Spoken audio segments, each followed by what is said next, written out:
વિશ્વ હિન્દુ પરિષદ કપડવંશ દ્વારા અમદાવાદ પ્લેન દુર્ઘટનામાં સ્વર્ગવાસ થયેલ દિવંગત આત્માઓને ભાવપૂર્ણ શ્રદ્ધાંજલિ અર્પણ.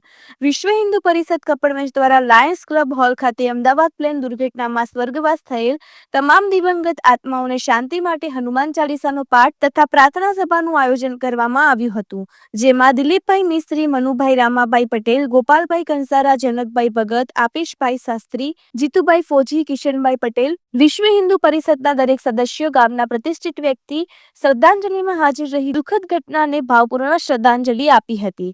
Reporter Bhavin Joshi, Kapadvanj, GPMC news 24/7 live.